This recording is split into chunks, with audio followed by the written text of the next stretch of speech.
I thought our physicality really showed in the first quarter. I thought defensively we were pretty good in a lot of areas. On top of being good defensively in that first quarter, I thought, our ball movement, spacing, ball reversals, our paint touches for sprays, our pace, getting off the ball in a timely manner, it was all really good. We scored 38 points in that first quarter and did a decent job of holding them to 25. And then, from there, I thought that we lost our focus a little bit defensively. They had 42 free throws. I think Jonathan Kuminga had as many free throw attempts as us, and he made more than us. So one player on their team got to the free throw line and made more than us. And I know we fouled some, and I'm okay with it. I'm okay if somebody's making a backdoor cut and we stand them up, or somebody's cutting through the paint and we stand them up, or we're aggressive in a screen by kind of bumping a guy off the route. What disappoints me about their free throw attempts, there were too many times where we were on a guy's hip while he was driving. We just reached. Or we closed out to the ball or rotated to the ball and we led with our hands. And we can't do that. That's the only part that I'd like to take away from tonight defensively is when we reached and or led with our hands. We got to go vertical, take a hit in the chest, or take a charge. And I know there were at least 2 times where we could have tried to go vertical or tried to take a charge, and it's probably a couple more, and we just flat out moved out the way. And again, I talk about physicality. That's part of it, and that was disappointing to see. We did do some good things though. Like I said, especially that first group, our guys figured out how to fight and kind of get back in the game. And in the second half, when we were down and descended to overtime, you just got to give Golden State credit for hitting bigger shots down the stretch than we did. But it all started with our reaching and getting them to the free throw line 42 times, with Kuminga getting the same amount of free throws as us. Yeah, Mike, number one, do you have any update on Chris? And number two, how did you feel like he looked with the first unit out there? Yeah, so good news. Our medical group already did an MRI on him, which came back clean. He has a small bone bruise, but like I said, the MRI was good. It's clean. Mike, can you talk a little bit about what you were seeing from? I'm sorry. And then the second question, I thought he was really. Sorry about that, Jay. I thought he was really good with that starting group in that first quarter. I thought defensively he was really good, and I thought offensively he played the right way. Can you elaborate on what you were seeing, how that worked, and then just maybe the way with Chris? Yeah. Okay. Yeah. I'll just stop right there. I thought our ball movement, our pace was good. I thought our spacing was good. A couple of times he even played 2-man game with Domas, and if he didn't get it, he didn't stop. He kept moving.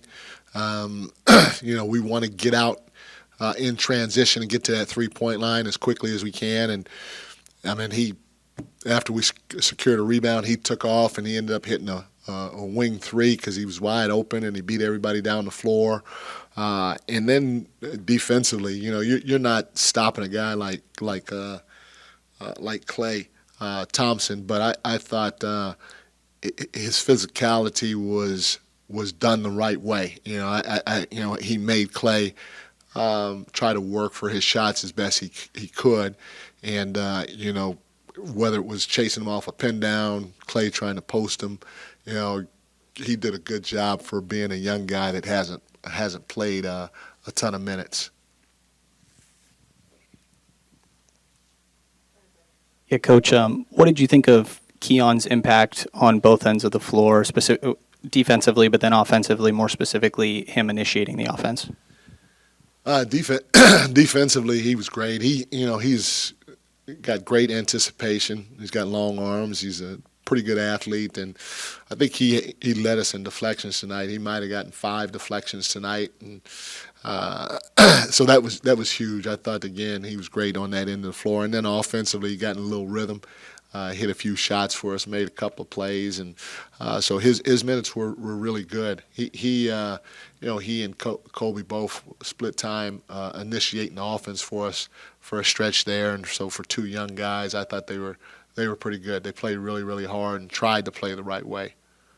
I know you're just a few games into preseason, and that's what preseason's for. But has anything surprised you about this group, be it positively or negatively, in just the way that trying to maybe duplicate what last year's effort looked like? I mean, obviously it was kind of a stumble out of the gate. Does this feel similar to that, even though you got a lot of guys that are just, you have like hockey substitutions a lot of the time? There are a lot of good things. The thing that I want to see change, like our practices are really, really good in terms of us playing the right way, and we go through too many stretches during the game where we're over dribbling or our spacing's not good offensively, and those are 2 of our 5 staples. We want to play 0.5 basketball. We want to get off the ball or make a quick move and then get off the ball. But at times we just dribble, and dribble.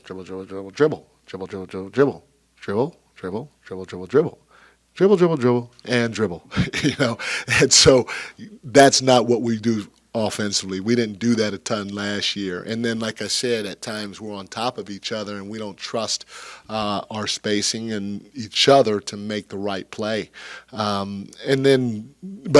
Like I said, in practice, we do a pretty good job of it. Our energy is there and all that. And then on the defensive side of the ball, I think our physicality in practice is at a much higher level the right way. We're chesting guys. We're trying to take charges in practice and going vertical in practice.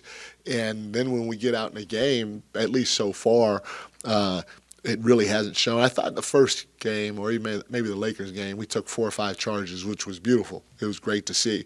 But I don't know, the other 2 of our preseason games, I didn't really see it. And so for me, continuing to try to play physical like we do in practice, to try to do that in the game for 48 minutes hasn't happened. And so that's been a little disappointing. And then, like I said, our spacing and our ability to get off the ball in practice, especially those 2 things, probably more than anything else, has been really good in practice, but at times it hadn't been good in games. And so that's a little disappointing too. Hey, Coach. But I'm sorry. But in stretches, we have done some things. It's just trying to put it together, some really good things, just trying to put it together for 48 minutes. Coach, you said starting Chris over Kevin was more than just a message to Kevin and a message to the entire team and all the players. But how do you feel Kevin responded to that today with, your ask for physicality and his side on defense? I thought he was better defensively. I thought he tried to play physical, and he ended up with 3 quick fouls. I don't think his fouls were reaching. I thought he was trying to body Klay and or whoever else was out on the floor, if I recall correctly. So, again, we just need him to sit down, guard, be physical, just like everybody else, and try to do it while showing your hands. And if you get a chance to take a hit by going vertical or taking a charge, step in and do it for your team. Want to give starters tonight? Yeah, Brandon, Klay, Wiggs, Jonathan, and Lou. Gotcha. I might not be so accommodating in the regular season, but This is the time. good mood today. How have you liked what you've seen from Kuminga during this preseason? Do you feel like there's been a big jump? I mean, we're seeing it, but from the mentality and kind of confidence standpoint for him. Yeah, he's playing with a lot of confidence, and I think that the big thing is he's really embracing everything, the coaching, the challenge, the awareness of having to really focus on a lot of different things, the things that make a difference in terms of winning a game, losing a game, all those things he's really much more aware of now in his third year. So he's had a good camp, and he just has to keep going. Coach, the way a player interacts with teammates off the court, in the locker room, away from the floor, do you think that's important? And if so, how has Chris been so far with you guys? Yeah, it's hugely important.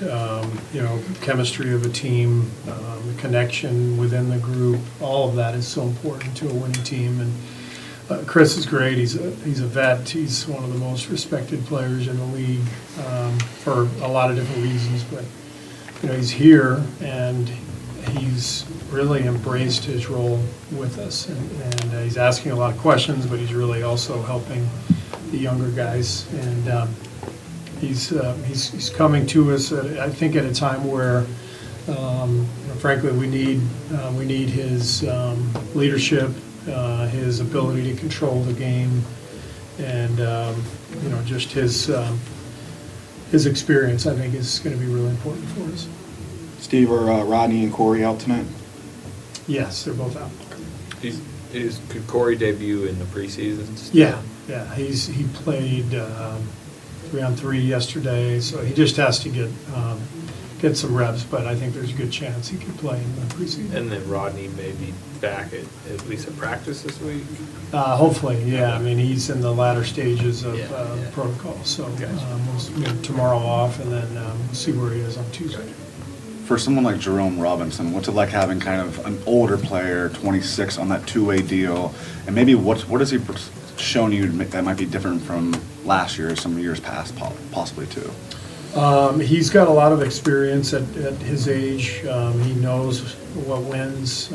When I put him out there, he makes winning plays. If he is out there for us this year, he'll help us win some games. He really is a solid pro, and he's important too for us because he helps the young guys. He showed great leadership last year in Santa Cruz, so one of the reasons we wanted him on the two-way is to have that ability to impact our younger players with his leadership, but also help the team win if he's out there. Can you sense some of the younger guys kind of feeding off of him? Because I've only heard really good things about leadership, mentorship, things like that. Yeah, he's great. I mean, he's just he's a guy who understands the league. He's first-round pick and then didn't make it and has had to scrap his way back. And there's a lot of respect for him in the locker room. And he's one of those guys who only speaks when he has something important to say. And I think the guys appreciate that. You're starting Wiggins and Kuminga tonight. I don't think you've played them a ton together over the last couple of years. Is that a wing defensive combo that you kind of are excited to experiment with together? Yeah, it's two guys who can guard the opponent's best players for sure. I mean, I think the main reason they haven't played a whole lot together is because generally we've had Steph and Klay and others out there. So tonight will be a good look to see them together and see what kind of combination they can make. When you look at the schedule, Steve, of how often you're seeing the Kings, it feels like we just saw you. Yeah. Season just felt like it just ended. But then you guys face off so many times within a short amount of span of time. How does that kind of impact the way you handle preseason going into the regular season? Well, I think, if you have a couple of wrinkles that you're thinking of, you don't show them now, Obviously, we've got these next two games and then, one more preseason game before we get rolling. So, I would expect both teams will stay pretty vanilla. They were bottom 10 in defense last year, and I know that's obviously something they're trying to fix right now. But in that playoff series, they did defend you pretty well at times. What do you remember about why they were effective at times defending you guys in that series? Oh, they were very physical. They attacked the glass. They got offensive rebounds that helped them slow us down a little bit. And, they tried to jam us up and did a good job, with our off-ball stuff. And it's a great series. They did a really good job.